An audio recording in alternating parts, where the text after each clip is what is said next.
나무는 뿌리가 튼튼해야 오래 서 있고, 사람은 다리가 튼튼해야 오래 걷습니다. 나이가 들수록 깨닫게 되죠. 건강하게 나이 드는 것과 그저 나이만 먹는 것은 완전히 다르다는 것을요. 집에서 편안하게 늙을 것인가, 아니면 요양원에 의지해야 할 것인가.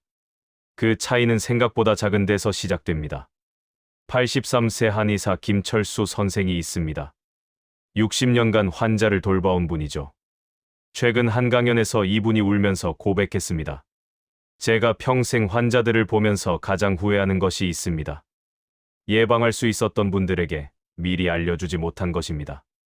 김 선생이 말하는 예방 가능한 것, 그것은 바로 근육 감소입니다. 의학 용어로 사르코페니아라고 하죠. 나이가 들면서 근육이 줄어드는 현상입니다. 근육이 줄어드는 게 뭐가 그리 중요해? 라고 생각하실 수 있습니다. 하지만 이것이 요양원 가는 가장 큰 이유입니다. 허준 선생은 동의보감에 이렇게 적었습니다. 다리는 사람의 근본이다. 다리가 약해지면 몸 전체가 무너진다. 400년 전에도 다리 근육의 중요성을 알고 있었습니다. 근육이 왜 중요할까요? 첫째, 근육은 우리를 움직이게 합니다. 걷고, 계단 오르고, 일어서고, 앉습니다. 근육이 없으면 이 모든 것이 어려워집니다. 둘째, 근육은 넘어지지 않게 잡아줍니다. 균형을 유지하고 중심을 잡아주는 것이 근육입니다. 셋째, 근육은 혈당을 조절합니다. 근육이 많으면 혈당이 안정됩니다. 당뇨병 예방에도 도움이 됩니다. 넷째, 근육은 뼈를 보호합니다. 근육이 뼈를 감싸고 있어서 충격을 흡수합니다. 넘어져도 뼈가 부러지지 않게 지켜주는 거죠. 그렇다면 근육은 언제부터 줄어들까요? 30대부터 시작됩니다. 매년 1%씩 줄어듭니다. 별것 아닌 것 같죠? 하지만 60세가 되면 30%가 줄어듭니다. 70세가 되면 40%, 80세가 되면 50%가 줄어듭니다. 근육이 절반으로 줄어든다는 것은 무슨 의미일까요? 계단 오르기가 힘들어집니다. 길을 걷다가 쉬어야 합니다. 의자에서 일어서기가 어려워집니다. 화장실 가는 것도 버거워집니다. 이렇게 되면 집에서 혼자 생활하기 어렵습니다. 김철수 선생이 본 환자 중 한 분이 계십니다. 75세 박순자 씨. 5년 전까지만 해도 건강하셨습니다. 매일 시장도 가시고 친구들도 만나셨죠. 그런데 어느 날 집에서 넘어지셨습니다. 다행히 크게 다치지는 않으셨어요. 하지만 그 이후로 무서워지셨습니다. 또 넘어지면 어쩌지 하는 두려움에 밖에 나가지 않으셨습니다. 집에만 계시니 움직임이 줄어들었습니다. 움직임이 줄어드니 근육이 더 빨리 줄었습니다. 2년 후, 박 씨는 혼자 생활하기 어려워져 요양원에 가셨습니다. 김 선생은 말합니다. 박 씨를 5년 전에 만났더라면 막을 수 있었을 겁니다. 근육 운동만 시작했어도 요양원에 가지 않으셨을 거예요. 이 말에 김 선생의 눈에 눈물이 맺혔습니다. 중국 명나라 의학자 이시진은 본 초강목에 이렇게 적었습니다. 움직이는 자는 살고 움직이지 않는 자는 죽는다. 움직임이 곧 생명입니다. 근육을 쓰지 않으면 근육은 사라집니다. 그렇다면 어떻게 해야 근육을 지킬 수 있을까요? 첫째, 단백질을 충분히 드세요. 60세가 넘으면 하루에 체중 1kg당 1g의 단백질이 필요합니다. 60kg이면 60g의 단백질이 필요하다는 뜻이죠. 단백질은 어디에 있을까요? 고기, 생선, 계란, 두부, 콩에 많습니다. 아침에 계란 2개, 점심에 생선 한 토막, 저녁에 두부 반 모, 이 정도면 충분합니다. 고기는 콜레스테롤이 높지 않아? 라고 걱정하실 수 있습니다. 하지만 적당량의 고기는 괜찮습니다. 오히려 근육을 위해 필요합니다. 둘째, 매일 걷으세요. 하루 30분이면 충분합니다. 빠르게 걸을 필요는 없습니다. 자신의 속도로 편하게 걸으세요. 중요한 것은 매일 하는 것입니다. 비가 와도 추워도 30분은 걸으세요. 집안에서 제자리 걸음이라도 괜찮습니다. 셋째, 스쿼트를 하세요. 스쿼트가 뭐예요? 라고 물으실 수 있습니다.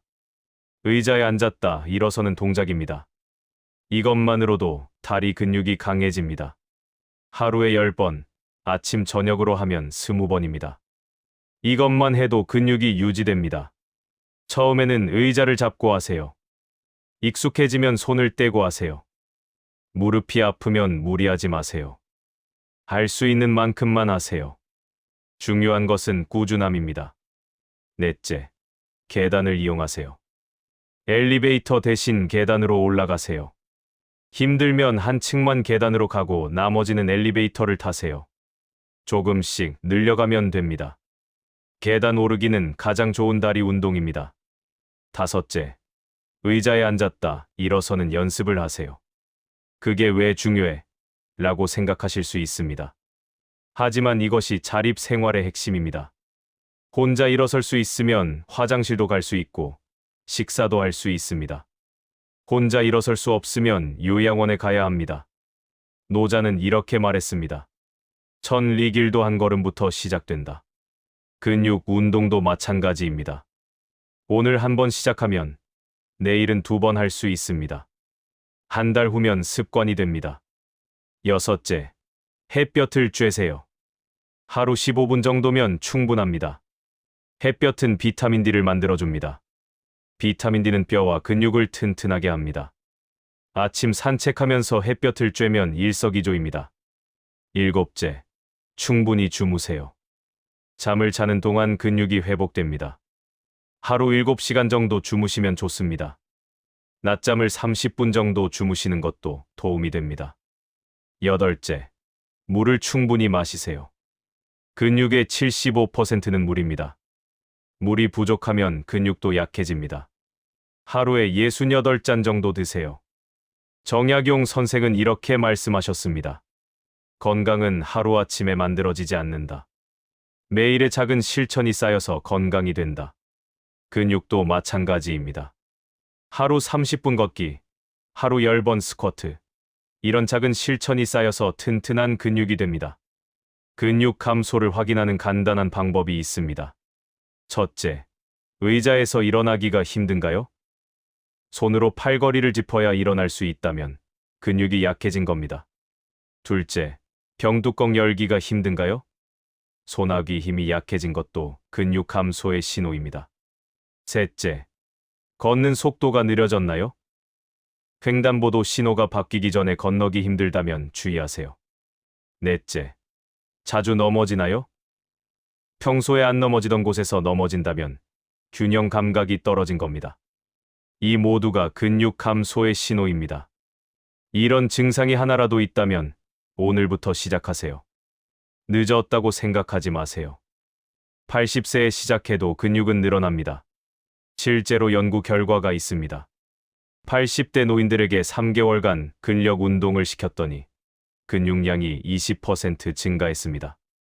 우리 몸은 놀라운 회복력을 가지고 있습니다. 쓰면 늘어나고 안 쓰면 줄어듭니다. 나이는 핑계가 아닙니다. 80세에도 90세에도 근육은 만들어집니다. 김철수 선생은 83세인 지금도 매일 운동합니다. 아침에 30분 걷고 저녁에 스쿼트 20번 합니다. 제가 환자들에게 하라고 하는 것을 제가 안 하면 말이 안 되죠. 저부터 실천합니다. 김 선생은 말합니다. 요양원에 가고 싶어서 가는 사람은 없습니다. 대부분 어쩔 수 없이 갑니다. 혼자 생활할 수 없어서 가족에게 부담이 되니까 갑니다. 하지만 근육만 있으면 막을 수 있습니다. 슈로펜하우어는 이렇게 말했습니다. 나이 들매 기술은 무엇을 버릴 것인가를 아는 것이 아니라 무엇을 지킬 것인가를 아는 것이다. 나이가 들면서 많은 것을 잃습니다. 하지만 근육만큼은 지켜야 합니다. 근육이 자립의 열쇠입니다. 오늘부터 시작하세요. 아침에 계단으로 한 층만 올라가 보세요. 저녁에 의자에서 10번만 일어나 보세요. 이것만으로도 시작입니다. 한 달 후면 몸이 달라진 것을 느낄 겁니다. 1년 후면 완전히 다른 사람이 됩니다. 가족들에게도 알려주세요. 우리 같이 계단 한 층씩 올라가 볼까? 저녁에 같이 동네 한 바퀴 돌까?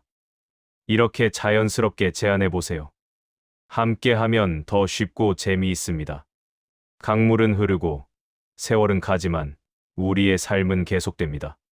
그 삶을 자립적으로 살 것인가, 의지하며 살 것인가.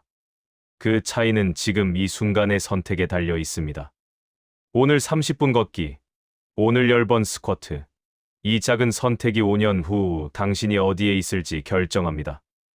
여러분 모두 건강하고 평안한 하루 보내시길 바랍니다. 우리 함께 건강하게 나이 들어갑시다. 자립적으로, 당당하게, 우리 집에서 편안하게 늙어갑시다.